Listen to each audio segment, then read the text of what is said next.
पिताजी तो बड़ा सामान्य स्वागत करते थे, लेकिन करमेती बाई तो इतनी, और छोटी सी करमेती, उसके बालपन की इस भाव को देख करके माता पिता बड़े लाड़ प्यार करते हैं। ठीक है, छोटे बालक ऐसे ही करते हैं, लेकिन वो वास्तविक था। करमेती बड़ी होने लगी, खेल में मन नहीं, केवल पिताजी की कथा सुनती हैं पूरे दिन और बस रोती रहती हैं। पूछती हैं, पिताजी जिनकी आप कथा सुनाते हो ये कब मिलेंगे हमको? मिलेंगे बेटा, मिलेंगे एक दिन, ऐसा कह करके टाल देते। लगभग 10-11 वर्ष की आयु जब हो गई, बाल विवाह हो जाते थे बच्चों के, राजस्थान में तो विशेष रूप से।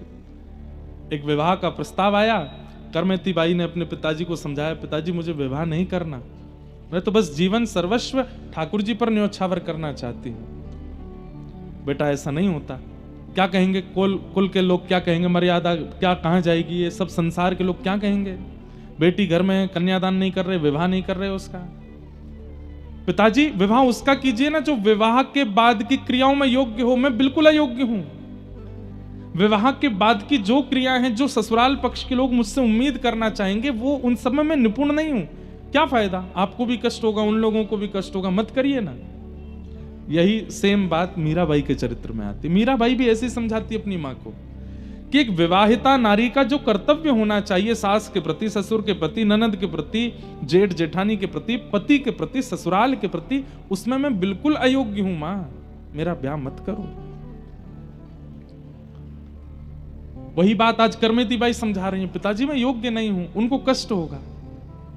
अरे बेटा, जब ब्याह होना होता है सब ऐसे ही बोलते हैं, और ब्याह होने के बाद सब सीख जाते हैं। माता पिता ने कुल मर्यादा, लोकलाज क्या कहेगा, इस सब के देखते हुए जबरदस्ती करमेती बाई का ब्याह कर दिया। ब्याह तो कर दिया, गौना नहीं हुआ।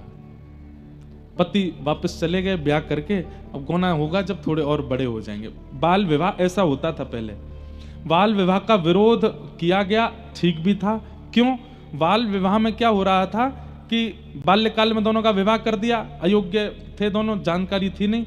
गौना वही होता था 18, 19, 20 साल में जाकर के, और तब तक 2 प्रकार के कर्म होते थे, या तो लड़का को कोई और पसंद आ गया, यहाँ जो बहू थी उसको कोई और पसंद आ गया, या फिर कई बार दोनों में से किसी की मृत्यु हो जाती थी, या कुछ भी ऐसी घटनाएं होती थी। इसलिए बोलते थे कि भाई जब वो योग्य हो जाए तभी ब्याह करो, इसलिए बाल विवाह का विरोध। लेकिन प्राचीन काल में तो बहुत बाल विवाह हुए। गौना की प्रतीक्षा। अब करमेती बाई रोज सिंदूर लगाती हैं मां, छोटी सी हैं 12 वर्ष की, यहाँ तक चूड़ियां पहनाती हैं, साड़ी पहनाती हैं, पैरों में पाजेब पहनाती हैं। अब उनको तो वो श्रृंगार प्रिय लगता था कि इस श्रृंगार को करके मैं जब ठाकुर जी के सन्मुख जाती हूं तो ठाकुर जी प्रसन्न हो जाते हैं। पूछती थी माँ ये किसके लिए? बोले ये पति के सौभाग्य के चिन्ह होते हैं, पत्नी को धारण करने चाहिए, उससे पति प्रसन्न भी रहता है और दीर्घायु भी होता है। वो तो प्रियतम को ही अपना सर्वस्व मान चुकी थी। सिंदूर लगाती, चूड़ी पहनती, सब श्रृंगार करती, पर दौड़ के जाती मंदिर में, ठाकुर जी से जाके पूछती कैसी लग रही हूं मैं, आज मेरा स्वरूप कैसा लग रहा है आपको? पिता कभी कभी चिंता करते, पत्नी से बोलते मुझे थोड़ा लगता है कि करमेती, बोले अरे उसका ब्याह हो गया है, कोई बात नहीं, अभी बालिका ही तो थोड़ी थोड़ी बड़ी हो जाए, गौना तक आ जाएगी बुद्धि उसमें। लेकिन मीराबाई तो सदैव तड़प रही हैं, मिलवे को मोहे चाब खनेरो, मिलवे को मोहे चाब खनेरो, कब मिल पीत सवेरा, गोविंद कब मिल पीत सवेरा, गोविंद कबहू मिले पिया मोरा, गोविंद कबहू मिले पिया मोरा, गोविंद कबहू। कहती हैं, बात करती हैं अपने ठाकुर जी से, कब मिलोगे आप मुझे, कब मुझे मिलोगे, मेरे ऊपर कृपा कब करोगे, कब तक ऐसे मूर्ति बने खड़े रहोगे, अब तो मेरी धीरे धीरे उम्र बढ़ती जा रही है, कब मिलोगे आप मुझे? बस यही कहकर के रोती रहती हैं। व्याकुल प्राण धरत नहीं धीरज, व्याकुल प्राण धरत नहीं धीरज, कब देखूं मुख तोरा गोविंद, कब देखूं मुख तोरा। मीराबाई का पद है, बहुत प्यारा पद है। मीराबाई के पद इतने अद्भुत हैं, अगर हमको कोई कह देना हम सालों साल मीरा चरित्र ही कहते रहे, इतना सुंदर है। मीराबाई की रचना लेखनी बताती है कि उनका प्रेम कैसा है, अद्भुत है। मीरा के प्रभु गिरधर नागर, मीरा के प्रभु गिरधर नागर, ताप तपन बहु तोरा गोविंद, ताप तपन बहु तोरा गोविंद, कबहू मिले पिया मोरा।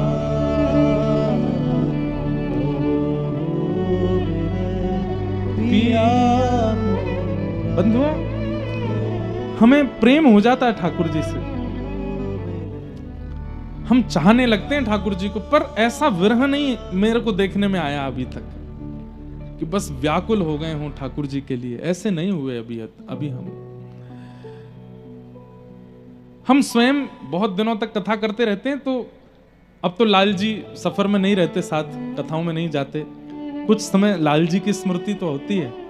जैसे अभी अयोध्या में कथा थी तो मैं सीधे जहां रुका था वहां पहुंचा, तो जाते ही नियम होता था लाल जी पहले पहुंच जाते हैं। लाल जी कहाँ विराज रहे, तो जो पंडित जी सेवा करते वो भी भावुक हो गए, लाल जी तो नहीं आते अब कथा में। तो हम दोनों थोड़ी देर के लिए सहम गए कि अब लाल जी आते नहीं, कि 4 साल तो लगातार कथाओं में आए। तो अभी घर तो बात करते हैं तो कहते हैं अब लाल जी को ले जाएं क्या कथा में, मन बड़ा विचलित होता है कभी कभी। तो घर से आता है, नहीं अब यहीं रहेंगे, नहीं जाना। हमने कहा एक बार पर्ची डाल के देखो, अगली कथा में चलेंगे क्या।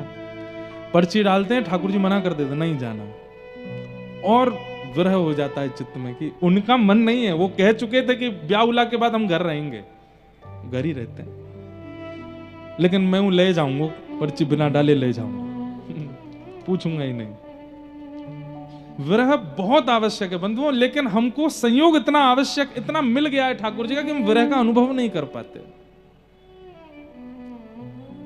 ये जो अश्रु गिरते हैं ना प्रेम विरह में, कृष्ण विरह में, ये अश्रु नहीं है, हमारे चित्त में जितने भी दोष हैं ठाकुर जी से मिलने वाले, वो सब एक एक बिंदु करके निकलते हैं। जितने निकलेंगे उतने स्वच्छ हो जाएंगे हम, पर वो निकलते ही नहीं है, रह जाते हैं भीतर।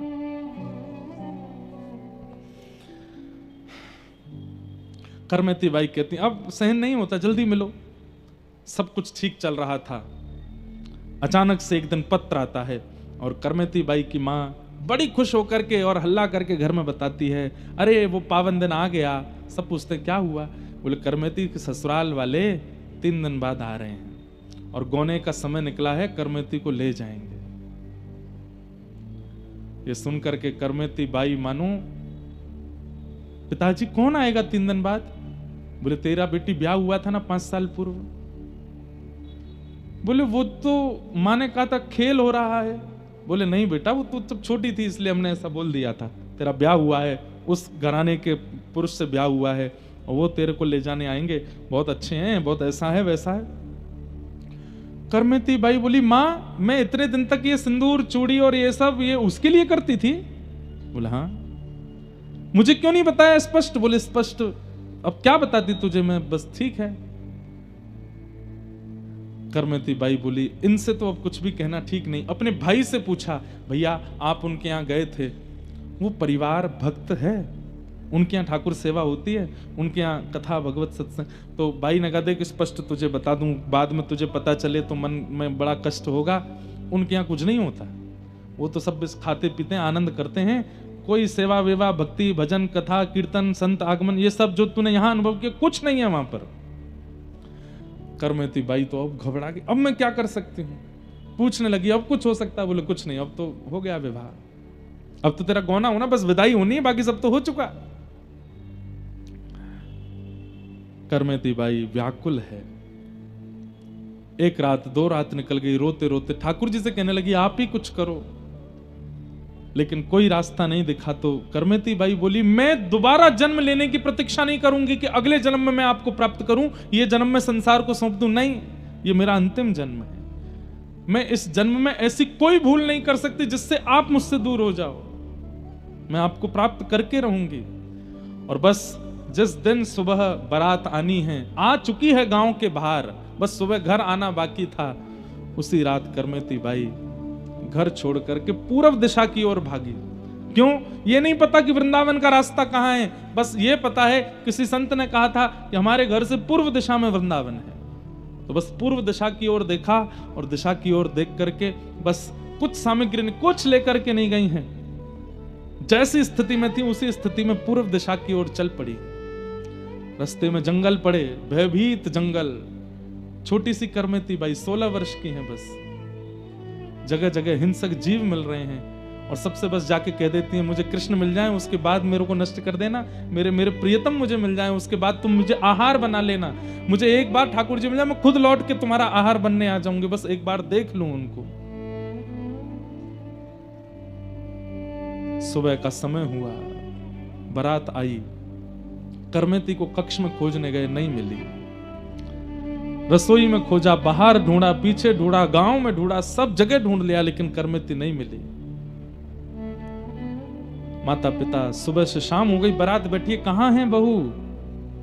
बस अभी मिल जाएगी, अभी मिल, ऐसे करके 2 दिन तक बारात को रोक के रखा। अंत में बताना पड़ा कि करमेती मिल नहीं रही है। शेखावत राजा जिनके कुल गुरु थे, उनको पता चला कि पुत्री घर में मिल नहीं रही है। पिता ने कहा मुझे एक ही संशय है। बोले क्या? वो वृंदावन गई होगी। वो श्याम सुंदर से बहुत प्रेम करती, पर हमें लगता था ये उसका बालपन है, हम थोड़ी जानते थे कि वो इतनी तन मन धन से न्यौछावर हो चुकी है। हे राजन, आप रक्षा कीजिए, मेरी पुत्री ढूंढी है। सेना लगा दी, बोले ढूंढो। उस सेना को लगाया जो बड़े बड़े युद्ध में जाती थी कि ढूंढ के लाओ, हमारे कुलगुरु की पुत्री को ढूंढ के लाओ। करमेती बाई भूखी प्यासी बस पूर्व दिशा की ओर, यही पता है पूर्व दिशा। उसमें नदी कभी आ जाती है तो बेचारी नदी पार करती हैं, कभी घने जंगल आ जाते हैं तो उसको पार करती हैं, कभी कुछ और पड़ता है, गांव पड़ते हैं तो छुप छुप के वहां से निकलती हैं। बस पूर्व दिशा नहीं छोड़नी, यहीं रहते हैं श्याम सुंदर, यहीं है वृंदावन। क्या समझ में आया अब तक की कथा सुन के? करमेती बाई को प्रेम हुआ ठाकुर जी से, ठाकुर जी को प्रेम हुआ है करमेती से। प्रेम तो मुझे भी है, आपको भी है, पर हम ऐसे व्याकुल नहीं होते। ऐसी व्याकुलता, ऐसी तत्परता, ऐसी निर्भयता और ऐसी लगन तो उसमें आती है जिसको ठाकुर जी प्रेम कर रहे हो।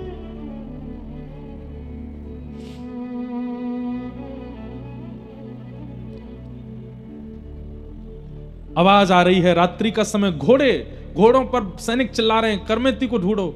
उसका ऐसा रूप रंग है, मां ने बताया था, लाल वस्त्र पहन करके है, गले में सोने के आभूषण पहने हैं आदि, ऐसा हल्ला मचा रहे थे सब जगह। करमेती बाई ने जैसे देखा ये मुझे अब ले जाएंगे पकड़ करके। रेगिस्तान था, वहीं पर एक 3 दिन पुराना ऊंट मरा पड़ा था। गीदड़ और कुछ हिंसक जीव उसके भीतर पेट के सब सामग्री खा चुके थे।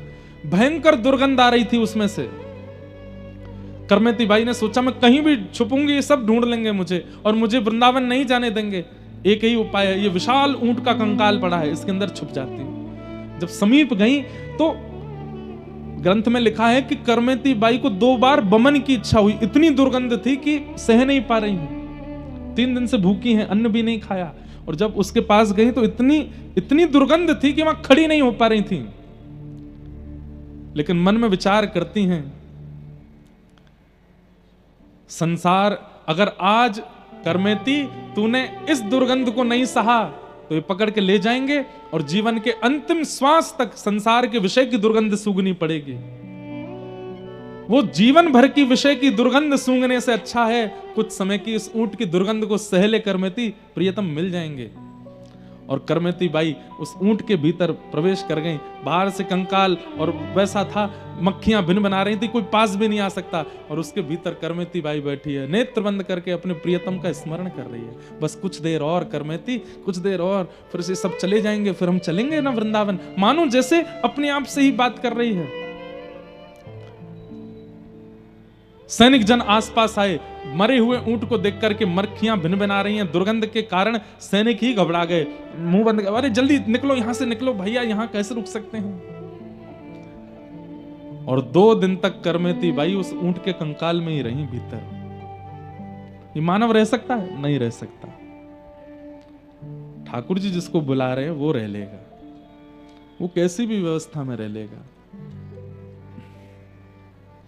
2 दिन बाद करमेती बाई के प्रसंग में आता है, जब वो वृंदावन गई और वहां जाकर के जब लोगों ने उनकी पता किए तो एक संत ने उनसे पूछा, हमने सुना करमेती जी आप ऊंट के कंकाल में रही थी। बोले हाँ। आपको दुर्गंध नहीं आई थी? बोले आई तो थी। फिर कैसे रह ली? बोले भैया जब मातृ गर्भ में हम 9 महीना रह सकते हैं संसार के रसों को भोगने के लिए, तो कृष्ण प्राप्ति के लिए मैं 2 दिन यदि ऊंट के कंकाल में रह ली तो इसमें कौन सी बड़ी बात है। हम सब वह दुर्गंध सह करके आए हैं 9 महीने मां के गर्भ में, केवल किस लिए? ताकि संसार में जन्म लें और संसार में जन्म लेके संसार के रसों का सुख ले सकें। संसार के सुख के लिए 9 महीना उस मलमूत्र के भांड में रह सकते हैं, कृष्ण सुख के लिए 2 दिन में अगर ऊंट के अंदर रह ली तो इतनी आश्चर्य की बात क्या है? कोई आश्चर्य। करमेती बाई के प्रसंग में यह आता है कि उनके उत्तर सबको आनंदित कर देते थे। ऊंट के कंकाल से बाहर निकली, संतों की टोली जा रही थी। करमेती बाई बोली ये निश्चित वृंदावन जा रहे होंगे, मैं इनके साथ हो लेती हूँ। दौड़ी दौड़ी करमेती बाई गई और संतों से बोली आप लोग कहाँ जा रहे हैं? बोले हम लोग अभी वृंदावन जा रहे हैं। बोले मुझे भी ले चलो। संत जन बोले तुम में से बहुत दुर्गंध आ रही है, कहाँ से आई हो? बोले ये दुर्गंध तो क्षणिक है, अभी चली जाएगी। संतों ने उनको छूने से मना किया, थोड़ा आगे पीछे होने लगे, लेकिन एक संत समझ गए। उन्होंने कहा सुनो चिंता नहीं करो, अभी आगे एक घाट आएगा, वहां गंगा जी बह रही हैं, वहां स्नान करेंगे, तुम स्नान कर लेना। और श्री करमेती बाई गंगा स्नान करी और उन संतों की टोली के साथ श्री करमेती जी वृंदावन पहुंची। आहा, वृंदावन साचो धन भैया। जैसे ही वृंदावन की ओर पहुंची हैं, यही कई मानो ऐसा लगता है कि एक जैसा ही स्वरूप मीराबाई और करमेती जी का है। जैसे मीराबाई जब पहली बार वृंदावन गई तो वृंदावन समीप आ रहा है, ये जैसे ही खबर सुनती कि अब वृंदावन इतने किलोमीटर रह गया तो मीराबाई को मूर्छा आ जाती थी, वृंदावन आने वाला है। करमेती बाई भी ऐसी हो रही हैं, जैसे ही संत जन कहते अरे भैया बस थोड़ी देर और, बस वृंदावन आने वाला है, तुम करमेती बाई मूर्छित होकर गिर पड़ती वृंदावन का नाम सुनते। होश में आती, संत जन कहते क्या हुआ? मेरे प्रियतम रहते हैं वहां पर। रूप स्वरूप श्रृंगार देख करके संतों को ऐसा लगता कि शायद ब्याह हुआ होगा वहां पर, अपने पति से मिलने के लिए जा रही है। लेकिन सोचते भी थे कि अकेली क्यों जा रही है, इसके साथ कोई है क्यों नहीं। बोले अब हमें क्या सोचना, चल रही है तो चलने दो। करमेती बाई वृंदावन पहुंची और जब वृंदावन पहुंची यमुना जी में स्नान किया, अपने वस्त्र अपने श्रृंगार जो कुछ भी था सब त्याग दिया।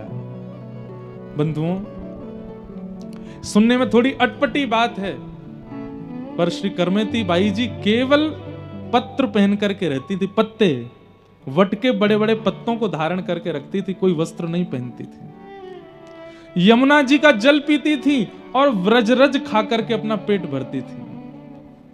अरे भोरी सखी जी का हमने चरित्र सुना, वहां पर भी इतने हृदय में कंपन हो जाता है कि वो सेवा कुंज में बंदरों को डालने वाले चने, वो चने जब बंदर खा जाते उसके बाद जो चने की गुठली बच जाती उसको खा करके भोरी सखी रही वृंदावन में। श्री हमारे हित संप्रदाय के एक आचार्य भोलानाथ जी भोरी सखी चनों के छिलके खा करके रहते थे। उनके लिए हमको मन में ऐसा आ रहा था कि राम राम कैसे रहे होंगे, लेकिन आज करमेती बाई जी के चरित्र को देख के लगता है रज खा करके रहती हैं, व्रज रज खाती हैं, यमुना जल पीती हैं और पड़ी रहती हैं बस।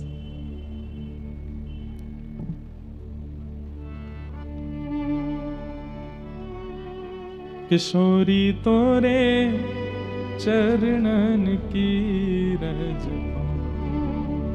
बैठी रहूं कुलजन के कोने, श्याम राधिका गाऊं,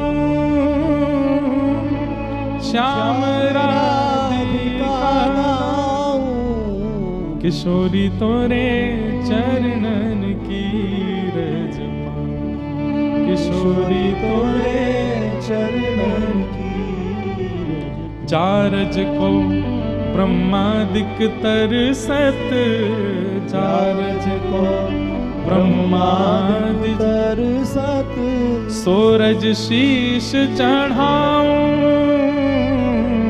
सूरज शीस चढ़ाऊं, व्यास स्वामिनी की छवि निरखत, व्यास स्वामिनी की छवि निरखत, विमल विमल यश गाऊं, किशोरी तोरे चरणन की रज पाऊं, किशोरी तोरे चरणन की रज पाऊं। वृंदावन की रज में पड़ी रहती हैं, पत्र पहन करके रहती हैं और रज खाती हैं, जमुना जल पीती हैं और बस श्याम सुंदर, श्याम सुंदर, मदन मोहन कह करके बस पुकारती रहती हैं।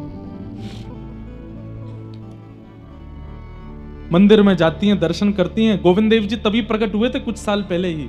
गोविंद देव, राधारमण आदि ये सब बस इनको शतक मात्र हुए होंगे, तभी उसी काल में पहुंची हैं। जाकर के मंदिर में दर्शन करती हैं, सेवा आदि के लिए पूछती हैं और वहां कुछ सेवा करती हैं, मंदिर में मार्जन आदि कर देती हैं। कभी यमुना तट पर जाकर के करती हैं, कोई प्रसाद दे दे तो पा लेती, नहीं तो रज ही पाती हैं, रज ही उनका भोजन है।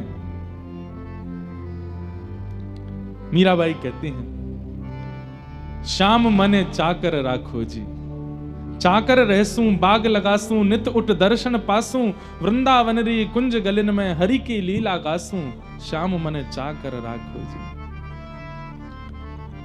हे थारी चाकरी में चूक कोनी, राखू मारा सावरिया, राखू मारा सावरिया, चाकर राखो जी।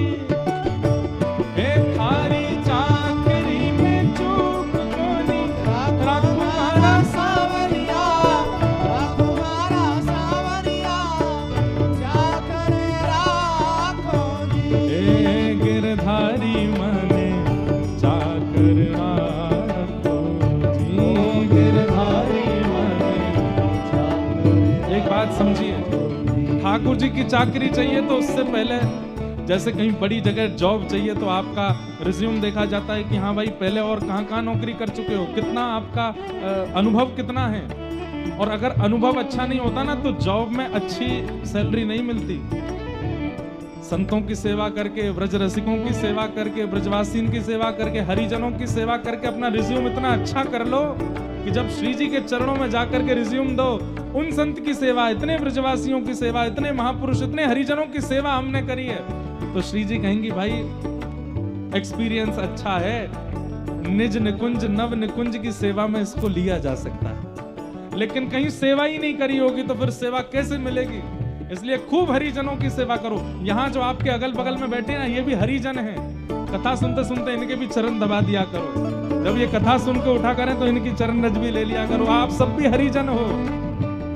ठाकुर जी की चाकरी करनी है तो एक्सपीरियंस्ड हो जाओ, और एक्सपीरियंस के लिए ये सब हरिजनों की सेवा करो, संतों की सेवा, ब्रजवासियों की सेवा करो।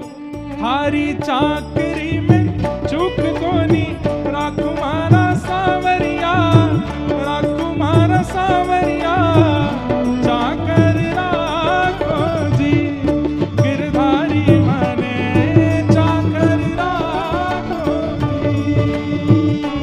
थारी चाकरी में चूक कोनी, राखो मारा सावरिया, राखो मारा सावरिया, चाकर राखो जी। हे गिरधारी मने चाकर राखो, हे गिरधारी बोलो राधारमण लाल की।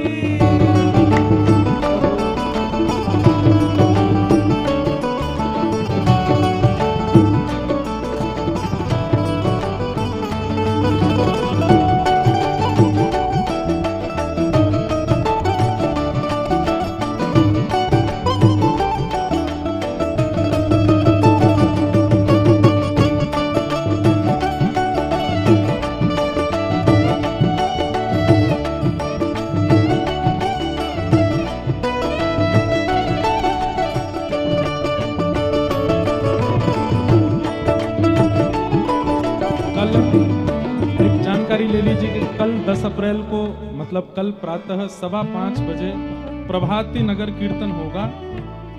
पूरे हांसी में नगर कीर्तन होगा और तीर्थ स्थान मंदिर श्री लक्ष्मण चौतरा से प्रारंभ होकर मुख्य मार्गों से श्री राधा नाम लेते हुए बेसहारा गौशाला बरसी गेट पर विश्राम होगा।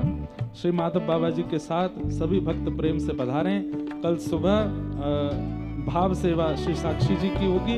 आप सब लोग 5:15 बजे से नगर कीर्तन में सम्मिलित होइएगा और भुजा उठा के गाइएगा, हे थारी चाकरी में चूक कोनी राकुमार सावरिया, राकुमार सावरिया चाकर राखो जी, हे गिरधारी मन चाकर राखो जी।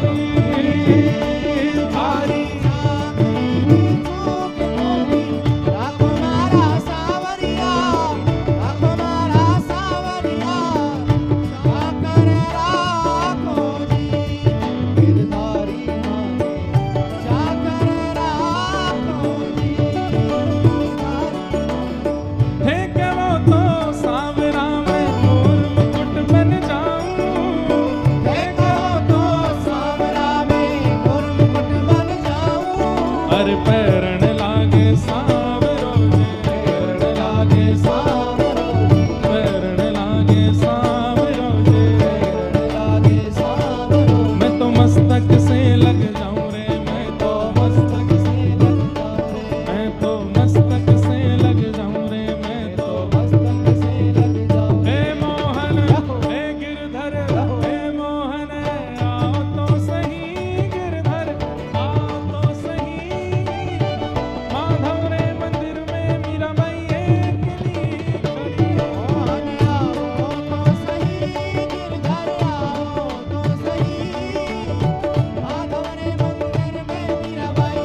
नाचण लागे सांवरो जे नाचण लागे सांवरो नाचण लागे सांवरो जे नाचण लागे सांवरो मैं तो चरणा से लग जाऊं रे मैं तो चरणा से लग जाऊं रे पूजा उठा के हे मोहन हे गिरधर हे मोहन आओ तो सही गिरधर आओ तो सही माधव रे मंदिर में मेरा भाई एक ही खड़ी मोहन आओ तो सही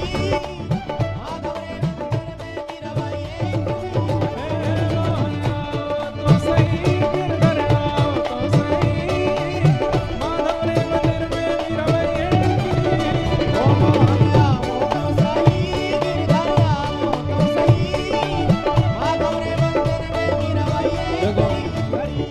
आप लोग सुबह से बैठे हैं 12 बजे से और अभी कितने बज रहे हैं 7:45 वारे भैया 7 घंटे 7.5 घंटे तो ऐसे ही हो गए 7.5 घंटे कोई व्यक्ति संसार के विषय में नहीं बैठ सकता लेकिन आप बैठ गए तो इसका मतलब ठाकुर जी आ ही गए हैं यहाँ पर लेकिन ठाकुर जी अगर आ गए होते तो आप ऐसे नहीं गा रहे होते कम से कम 1.5 फीट उछल के गा रहे होते मोहन है गिरधर है मोहन आओ तो सही गिरधर आओ तो सही माधव रे मंदिर में मेरा भाई एक ही खड़ी मोहन आओ तो सही गिरधर आओ तो सही माधव रे मंदिर में मेरा भाई एक ही मोहन आओ तो सही गिरधर आओ तो सही माधव रे मंदिर में मेरा भाई एक ही खड़ी मोहन आओ तो सही गिरधर आओ तो सही माधव रे मंदिर में मेरा भाई एक ही मैं गिरधर की गिरधर मेरो मैं गिरधर की गिरधर मेरो मैं गिरधर की गिरधर मेरो मैं गिरधर की गिरधर मेरो मैं गिरधर की गिरधर मेरो मैं गिरधर की गिरधर मेरो मैं गिरधर की गिरधर मेरो मैं गिरधर की गिरधर मेरो जय जय श्री राम जय जय श्री राम जय जय श्री राम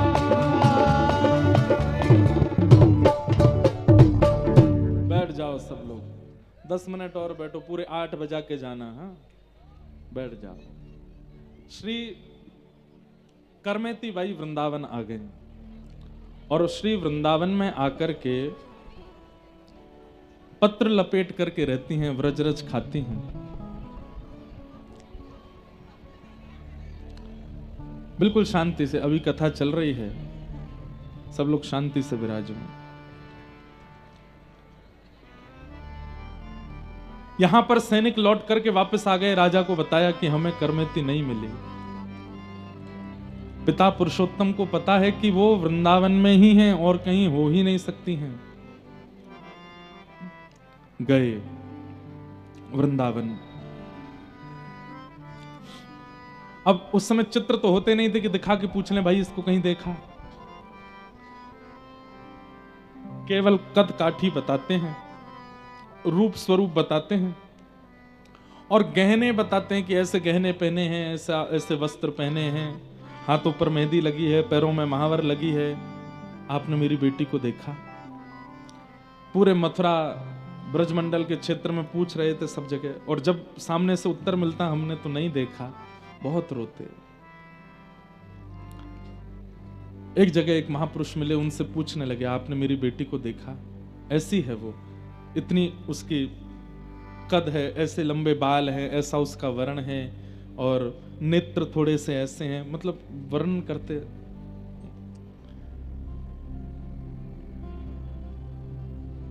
तभी वो एक संत से बात कर रहे थे वहीं पर एक मेहतरानी थी उस मेहतरानी ने वो बात सुन ली और कहा बोले ऐसा कद है ऐसी काठी है ऐसा सब स्वरूप है सब कुछ बिल्कुल मतलब थोड़ी बहुत बातें उनसे मिल गई बोले हाँ हाँ हाँ ऐसा ही है बोले मैंने एक लड़की को देखा और भैया उसको देख करके तो मेरे रूह कांप गई थी बोले क्यों बोले वो रज खाती है रज खा कर के रहती है, यमुना जल पीती है और श्याम सुंदर का भजन करती रहती है। कभी कभी मंदिर दर्शन करने चली जाती है, यमुना जी के तट पर पड़ी रहती है, पर उसके कोई आभूषण वस्त्र नहीं है, पत्ते पहन करके रहती है।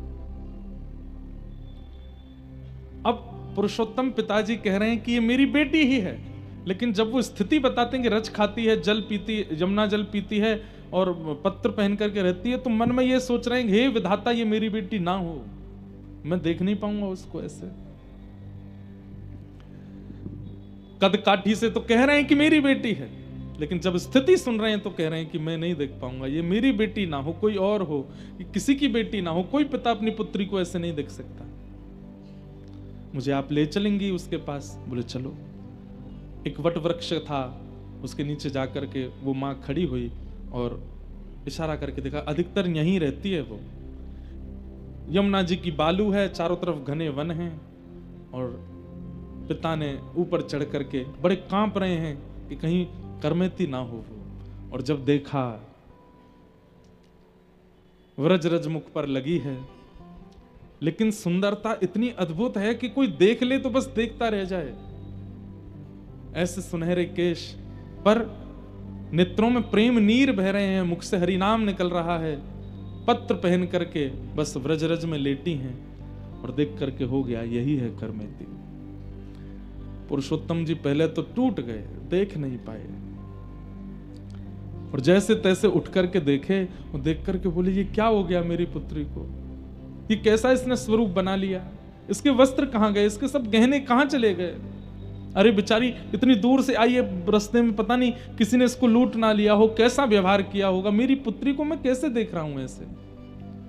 बहुत साहस करके, हिम्मत नहीं हो रही है, करमेती बाई के पास गए। करमेती बाई उस समय मानसी चिंतन में थी, और मानसी चिंतन में क्या अनुभव कर रही थी कि श्री ठाकुर जी रास विहार कर रहे हैं और श्री प्रिया जी के साथ रास विहार करते हुए करमेती को बुला रहे हैं। लेकिन जैसी करमेती उठ के खड़ी होती हैं, वो रास का स्वरूप अंतर ध्यान होता है, रो के फिर से गिर पड़ती हैं, हे श्याम सुंदर मत तड़पाओ, ऐसे मत जाओ, अब तो आ जाओ। बंधुओं, ठाकुर जी कई बार आप चैतन्य चरितामृत सुनेंगे और भी कई कथाएं सुनेंगे तो आपके मन में एक प्रश्न उठ सकता है कि ठाकुर जी इतना विरह दे क्यों देते हैं। मैंने पहले ही इसका उत्तर दिया है कि अत्यंत विरह चित्त का मार्जन करता है, पवित्रीकरण होता है। जो व्यक्ति प्रेम करता है लेकिन प्रेम में कभी व्याकुल ना हुआ हो, उसका प्रेम पवित्र नहीं होगा।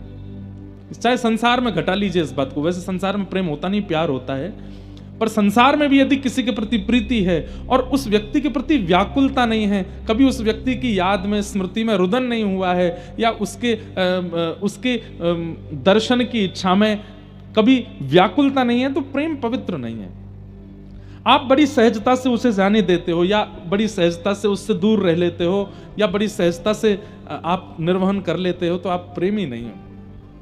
प्रेमी तो व्याकुल हो जाता है, बिन जल मछली जैसे तड़पती है वैसी स्थिति हो जाती है। और जब वह प्रेम ठाकुर जी के साथ हो तो वो स्वतंत्र स्वच्छंद प्रेम होता है, तो उसमें जब तक व्याकुलता नहीं होती ठाकुर जी मिलते नहीं है, क्योंकि व्याकुल व्यक्ति का यह स्वरूप है कि वो पवित्र है। व्याकुल नहीं है इसका मतलब वो मन और भी जगह लगा सकता है, इसलिए वो व्याकुल नहीं है। लेकिन व्याकुल चित्त तो एक ही जगह का रहता है, इसलिए ठाकुर जी और व्याकुलता देते हैं ताकि इसका चित्त में थोड़ा बहुत भी अगर संसार हो तो वो भी पवित्र हो जाए। इसका प्रमाण रास पंचाध्याय, जब गोपियों को ठाकुर जी नहीं मिले, गोपी गीत गाया, और गोपी गीत गाने के बाद में जब व्याकुल स्थिति में गोपियां रुर्दु स्वस्वरम राजन कृष्ण दर्शन लाल सा विकल होकर के रोने लगी, गोपियां अत्यंत व्याकुल हो गईं, तब ताशाम आविर्भूत सौरी स्मयमाय मुखाम्बुज पीतांबर धरश रघवी साक्षान मनमत ठाकुर जी प्रकट हो गए। इसका मतलब क्या है?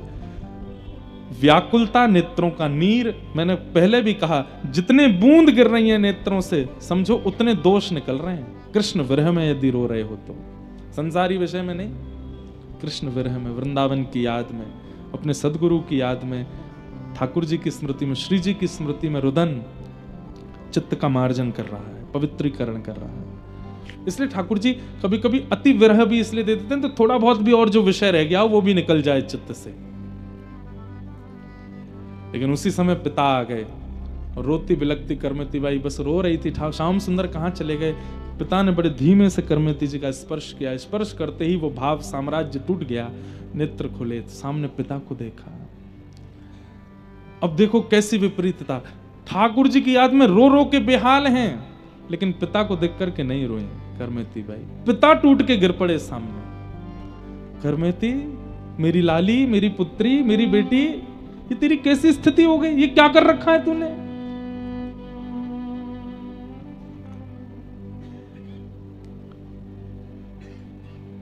करमती बाई कह रही है, पिताजी जीवन का सर्वोत्कृष्ट जो लक्ष्य है कृष्ण, उनको पाने के लिए निकली हूं। थोड़ी पीड़ा तो सहनी पड़ेगी ना। तेरे वस्त्र कहां हैं? वो सब कहां हैं जो मां ने पहनाए थे? यहां आकर के भी आपको उन्हीं सब का चिंतन है। सब बहा दिया यमुना जी में, क्योंकि जब तक वो रहते विषय की स्थिति चित्त से जाती नहीं, इसलिए निकाल दिया। क्यों चली आई तू सब छोड़ करके? यहां पर देख कैसे रह रही है, कि क्या खाती है तू, कहां पीती है, कहां कैसे रह रही है तू? पिताजी जब तपा जाता है ना, तभी मटका जल भरने योग्य बनता है। यदि मटका तपाया ना गया हो तो जल भर देंगे तो फूट जाएगा। ये वृंदावन है, यहां प्रेम रस सदैव बरस रहा है। उस रस को अपने अंदर समाहित करने के लिए मैं अपने मटके रूपी स्तन को तपा रही हूं, ताकि उस रस को रख सकूं अपने अंदर। कितनी सुंदर बात। हम लोग वृंदावन जाके, अयोध्या जाके, बद्रीनाथ जाके, तीर्थों में जाकर के भी अति व्यवस्थित होना चाहते हैं। अति व्यवस्थित होना चाहते हैं। व्यवस्थित मतलब तपन नहीं है, तपाया नहीं जा रहा है। तप का मतलब क्या होता है? विपरीत परिस्थिति का अनुभव करना। गिरिराज जी की परिक्रमा कर रही है, थोड़ी देर में नहीं लगी तो रिक्शा कर लेते हैं, चलो पैदल, नहीं तो ऐसे लगा लो। नहीं, तपाइए अपने आप को। नहीं लग रही है तो बैठ जाओ, थोड़ी देर आराम करके लगाओ, लेकिन लगाओ पैदल ही। दंडवती कर रहे हो तो दंडवती लगाइए, उसमें ये नहीं कि थोड़ी कम हो जाए, थोड़ी ज्यादा हो जाए, मेरी 2-4 किलोमीटर कोई और कर देता तो कितना अच्छा रहता ना। एकादशी का व्रत है तो द्वादशी का चिंतन कर रहे हैं, कब आएगी द्वादशी, कब खाएंगे छोले भटूरे, कब होगा? नहीं, ये तप है, इनमें तपाइए। गुरुदेव की आज्ञा 8 माला की, 16 माला की, तो हम एक ज्यादा करें। और एक ज्यादा करने पर भी विरह हो, अरे 17 माला पूरी हो गई, 18 माला पूरी हो गई, इतनी जल्दी पूरी हो गई, मेरा तो पूरा जीवन ही नाम में निकल जाना चाहिए था। ऐसा तप ही इस शरीर को तपाता है। और तपाकर जब मटका तपता है, उसमें पानी डाला जाए तो भर जाता है, संचित हो जाता है। करमती बाई कितना अच्छा ज्ञान दे रही हैं। वृंदावन में प्रेम रस बरस रहा है पिताजी, उसको धारण करने की सामर्थ्य हर मटके में नहीं होती। कच्चे मटके उस रस को बहा देते हैं। मैं तपा रही हूं ताकि इतनी निष्ठुर हो जाऊं कि वो रस जब मुझ में आवे तो वो संभल सके। मुझे नहीं समझ आता तू क्या बोलती है, ये कैसी भाषा बोल रही है? करमती, मुझे बस एक बात का उत्तर दे। बोले क्या? तुझे एक बार भी ये नहीं लगा कि मैंने अपने पिता की नाक कटवा दी, अपनी मां की कैसी बेइज्जती पूरे नगर में करा दी, बारात घर पर थी और तू भाग गई वृंदावन? करमती बाई बोलती है, मेरी भाषा आपको समझ में नहीं आती पिताजी, फिर प्रश्न क्यों कर रहे हो? नहीं, इसका उत्तर दे मुझे। करमती बाई कहती है, मैंने आप ही की कथा में सुना था, आंखों का साफल्य, नाक का साफल्य, कान का साफल्य, सर्वांगीण देह का साफल्य तब है जब वह कृष्ण में है।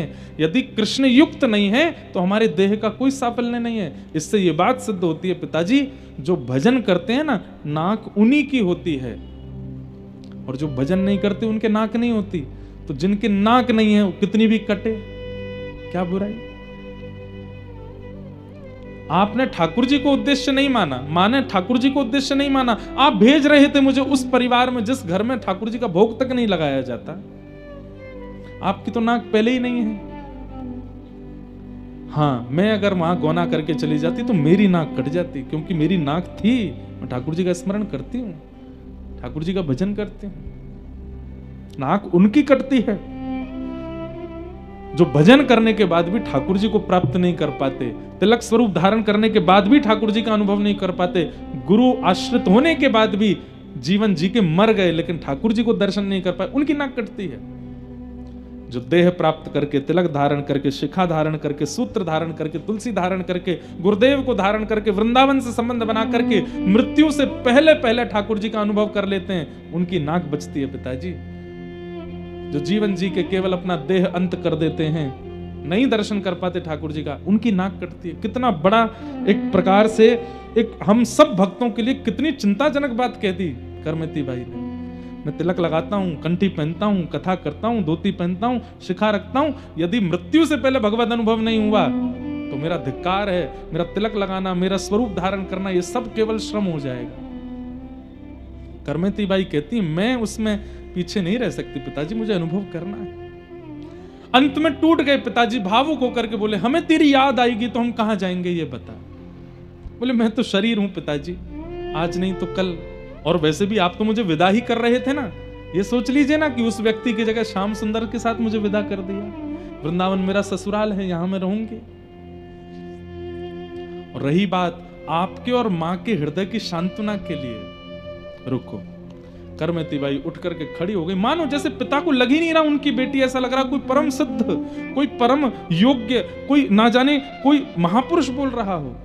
और करमेती बाई वहीं से कूद पड़ी यमुना जी में। पिता तो एक बार को घबरा गए, ये क्या हुआ। लेकिन थोड़ी देर में करमेती बाई निकली और अपनी कंठ से लगा करके एक बिहारी जी की सुंदर मूर्ति लेकर के श्री यमुना जी से प्रकट हुई और अपने पिता को प्रदान किया। चारों भैयाओं का ब्याह हो गया, मैं वृंदावन आ गई। आप और मैया इनकी सेवा करना और इनकी सेवा करके अपना जीवन सफल बना लेना पिताजी। और मेरी एक प्रार्थना, क्या अब वृंदावन दर्शन करने आइएगा, मुझसे मिलने नहीं। मैं अपना राह चुन चुकी हूं, मैं अपना मार्ग चुन चुकी हूं, मुझे उससे मत भटकाइए पिताजी। आज भी वो बिहारी जी विराजते हैं। करमेती बाई का जो गांव है, मेरी कथा भी है कुछ महीने बाद सीकर जिले में, वहीं आज भी विराजते हैं। वही पिताजी को ऐसा ज्ञान उपदेश किया, बोली अब आप जाओ वापस और मत आइएगा।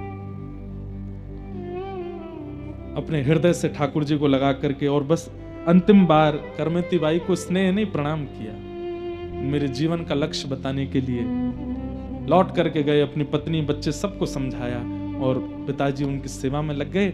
यहाँ करमेती बाई दिन ब दिन स्थिति उनकी, प्रेम पुलकित शरीर होता जा रहा है, प्रेम की अवस्थाएं प्रकट होती जा रही हैं। ठाकुर जी के विरह में यत्र तत्र केवल वृंदावन में रोती रहती है करमेती बाई। ज्यादा अवस्था नहीं है, कुछ समय व्यतीत हुआ, रज खा खा करके रहती है।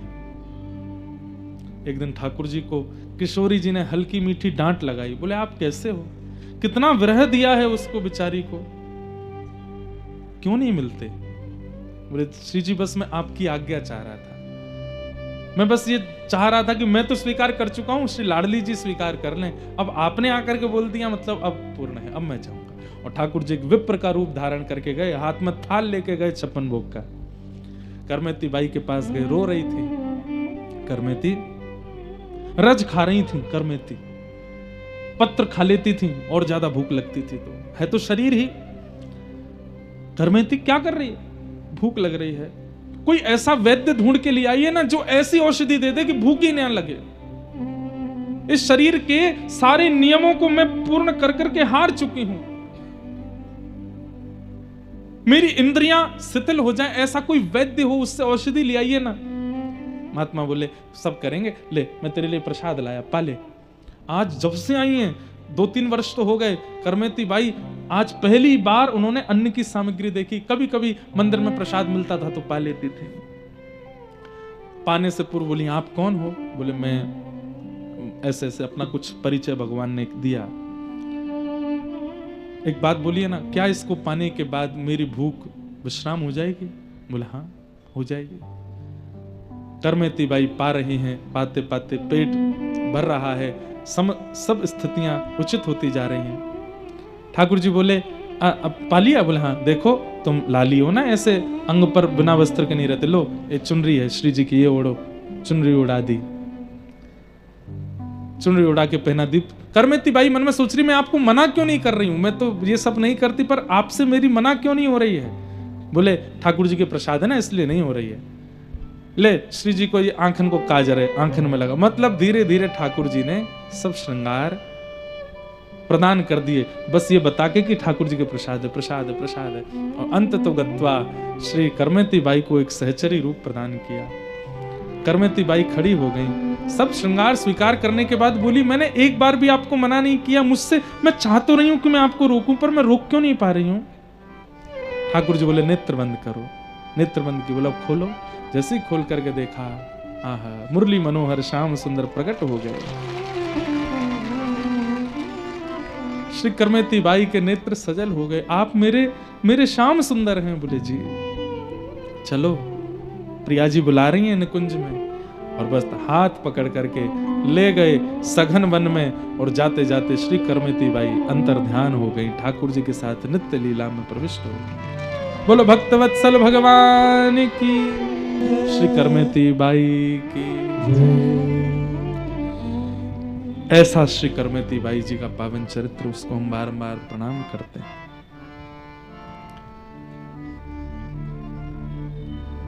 श्री नाभाजी का जो छप्पे था, कठिन काल कलयुग में करमेती निकलंक रही, निष्कलंक रही करमेती। कोई कलंक क्या है भक्त के जीवन में कि ठाकुर जी की तरफ जाते जाते रुक के यू टर्न ले लेना, ये कलंक है एक भक्त के जीवन का। एक बार चल दिया है तो चल, फिर रुक मत, वापस मत आ, निकल जा आगे। ये करमेती बाई से हमने से वो यू टर्न लिया ही नहीं, हम लोग ले लेते हैं, जरा सा हमको संसार बहला फुसला लेता, तुरंत वापस लौट जाते हैं। नहीं, चले हो अगर इस पथ पर तो रुको मत, चलते रहो, निकलते रहो, ठाकुर जी मिलेंगे।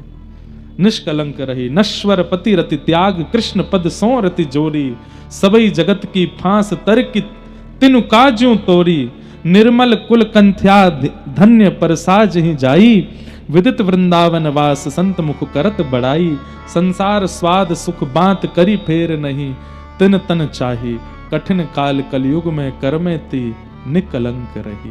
बोलो करमेती बाई की जय। ऐसी करमेती बाई ठाकुर जी को प्राप्त हुई, उन्हें प्रणाम करते हैं।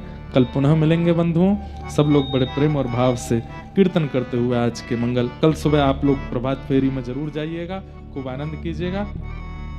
गोविंद गोविंद गाइए रे भजो, राधे गोपाल कृष्ण गाइए।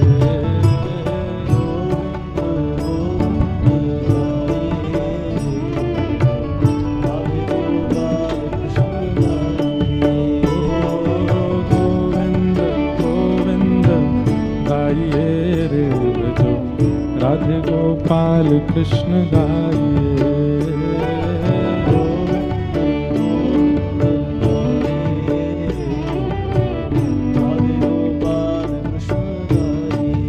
ओ गिरधारी गिरधारी गाइए रे भजो, राधे गोपाल कृष्ण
बलदाऊ